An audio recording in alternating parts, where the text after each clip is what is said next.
You and me, we ain't nothing alike. Let's set the record straight. Those words you say, they hold no weight, they like. Let's set the record straight. You'll never break the man before you're out. Hello everyone, welcome back to another Diecast review. This is a dual review of the Earnhardt Jr. iRacing paint scheme.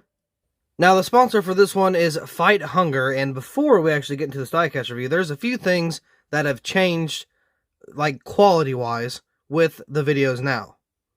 So I just got a phone yesterday. It's like the Samsung flip phone. So the camera's going to be different, the quality's going to be different, the audio may possibly be different as well.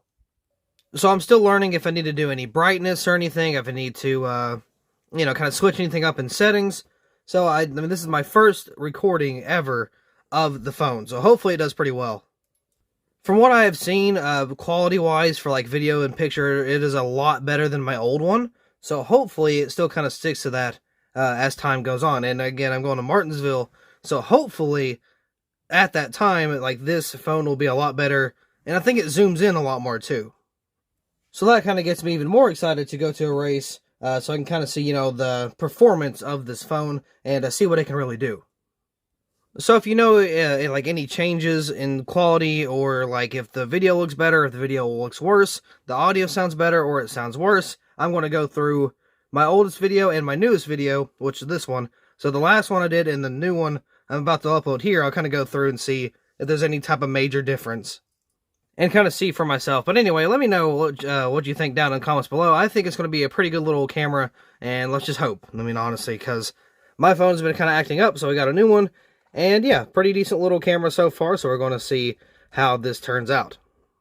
I do not know if I have stated this yet, but as you can tell, this is a dual review. Of course, you got the Elite, or the Metal Chassis Edition, and the ARC Edition. So we're going to review the ARC first, and then we'll take a look at the Rubber Wheel Edition here after the review is pretty much over. There's not a whole lot of differences with the paint scheme or like the quality. It's got a metal base and rubber tires, and that's pretty much it. But at the same time, it kind of knocks out two birds with one stone in terms of diecast reviews.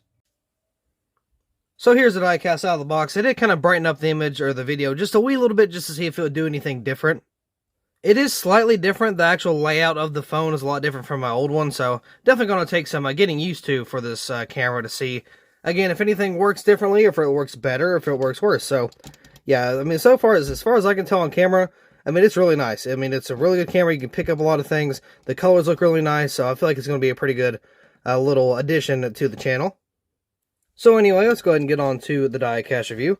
Right here on the hood, of course, you got the Fight Hunger, Spark Chance. I guess that's a Walmart thing, because we have this thing called Spark. I don't know what it is exactly, but I've heard the term kind of like tossed around here and there, and we've actually got a Spark room.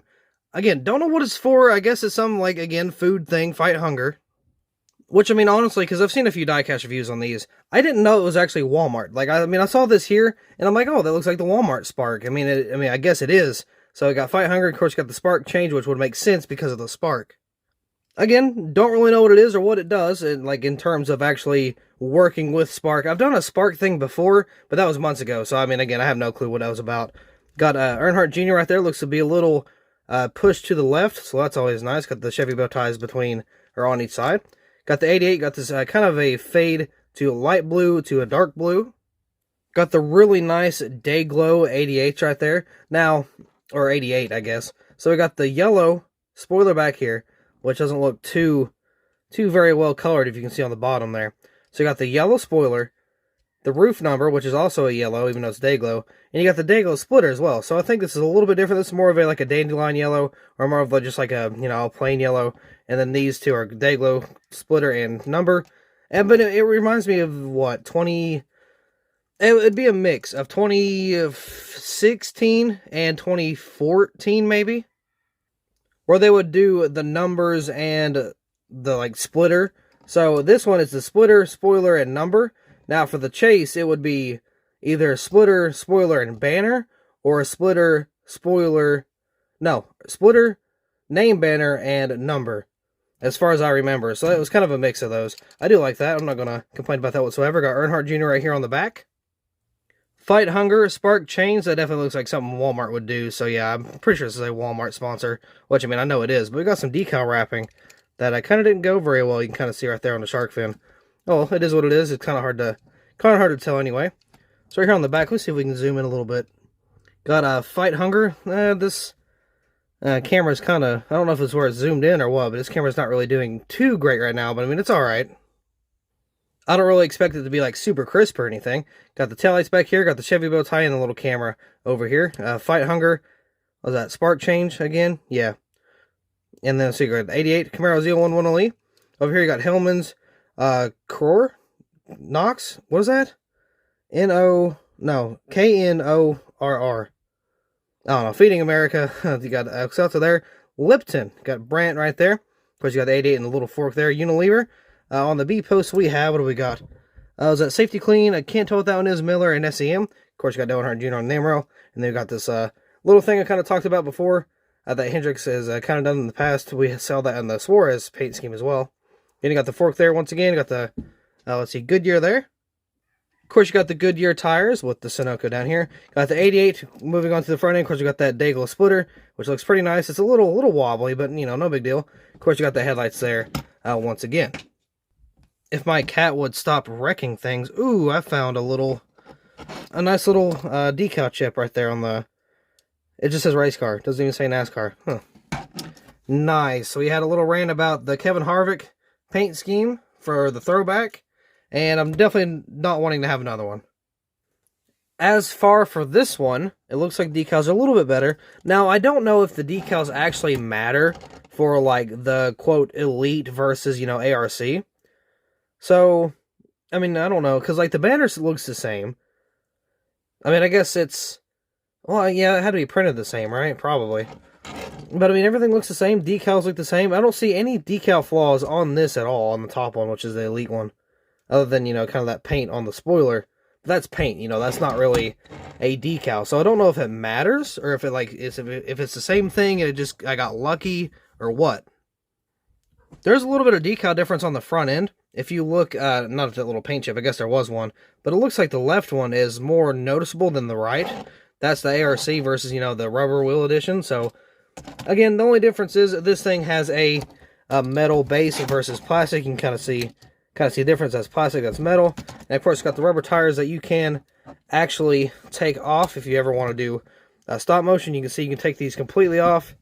I mean, I would love it, like, if they continue it for 2022, because this will be really awesome for some, if I can get some more just races in with the whole Little Wrangler Cup Series, that would be very awesome, because we got to get a new, what's it called? Not a shelf, a table. We got to get a new table, and I'm actually going to be building on very soon, so hopefully we can kind of get a table in there as well, and we can kind of get back to the whole, you know, diecast racing on the channel, because again, I mean, I miss it, I really do. It was a really fun thing to do, very time consuming, I will say that, but at the same time, you know, it was still pretty fun. I actually have to finish the 2019 season, and then we will skip 2020, 2021, and then go to 2022.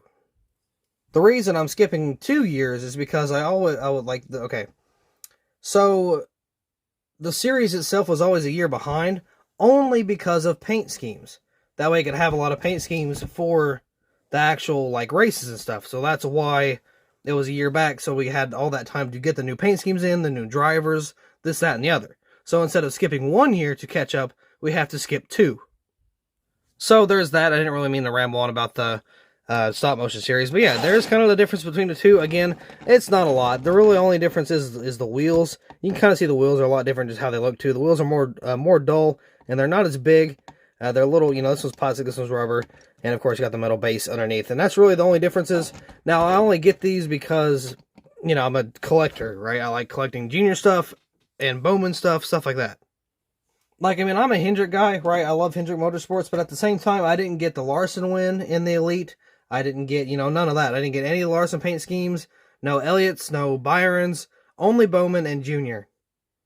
Because these right here, you know, the plastic ones, the normal ones, right? It's about, you know, $8 to $9, depending on where you get it, maybe 10. And then this one, right here with the spare, or not spare tires, the rubber tires in the middle base, is $15. So that's why I don't really get a lot of the Elites. I ain't got time for that. I don't think a lot of people have time for that, but I am getting, like, you know, just, of course, my drivers and stuff like that. I mean, I didn't get any Brads, because Brad's my second favorite, if anybody didn't know. I don't know why, but he is. So we didn't get any, just because, again, $15 a piece. Not really my thing. I hated spending the $15 on this one, on all the Bowmans. It's because 15 adds up quick, you know, like, if you get 2 of the Elites, that's $30 right there. If you get 2 of the normal ones, that's only $20, so you could technically take that extra 10 and get another one. So you're only losing your, or not your value, I guess. You're losing what you could potentially get. Instead of getting, like, 3, you get 2 when you go to the Elites. But if you get 2 Elites, you can get 3 of the normal ones instead of just 2. But anyway, that'll pretty much do it for this diecast review, so thank you all so much for watching. I hope you all enjoyed, and I will see you in the next video. Take away everything that I ever worked for. I'ma keep on pushing till